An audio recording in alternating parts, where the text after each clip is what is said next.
그렇지만 소중한 전시를 갖게 된 것 같아서 어쨌든 기분이 좋고, 여러분들이 이렇게 찾아와 주시니까 보람도 느낍니다.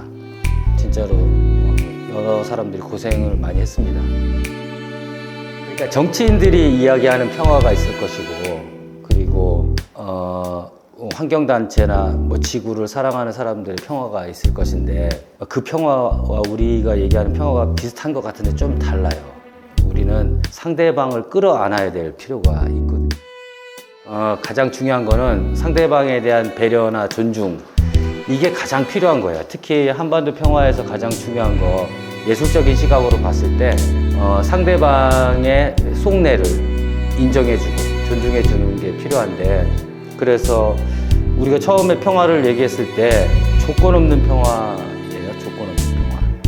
무슨 이야기냐면, 우리가 교류를 하는데 교류도 마찬가지죠.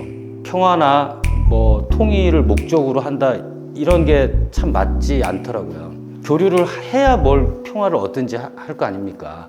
그래서 우리가 얘기하는 평화는 구체적으로 만나야 되고, 그리고 만나지 않더라도 행동이 돼야 되는데, 여러 가지 조건을 따지고 목적을 따지다 보니까 교류를 왜 하는지, 우리가 어떠한 평화를 원하는지에 대해서 너무 이렇게 광범위하고 어떤 광의의 개념으로 이렇게 넓어진 것 같아요.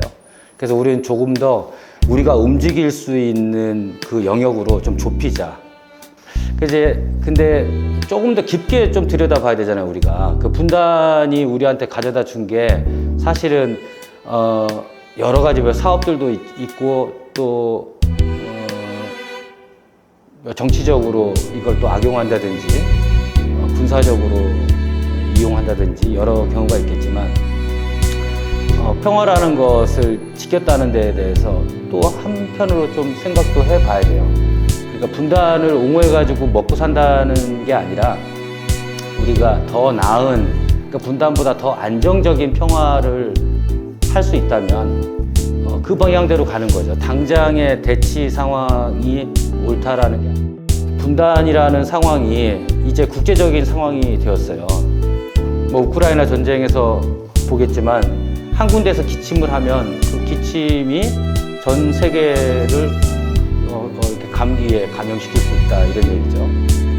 우리가 지금 예술로 해서 교류를 한다고 했을 때 실천할 수 있는 방법이 작을지라도, 부딪혀가지고 불가능할지라도 커뮤니티를 만들고 시도하고 노력하는 것에 대해서 저 스스로는 점수를 많이 주고 싶어요. 그것이 이제 국제적인 문제로 좀 확장된다.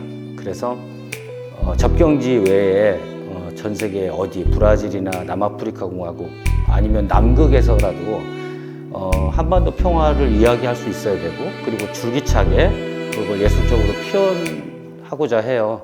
이러한 큰 틀 안에서 우리의 움직임이 아마 미래를 만들지 않을까, 그런 확신을 가지고 해요. 뭐 이런 확신도 없이 어떻게 제가 이 협회장을 하겠습니까?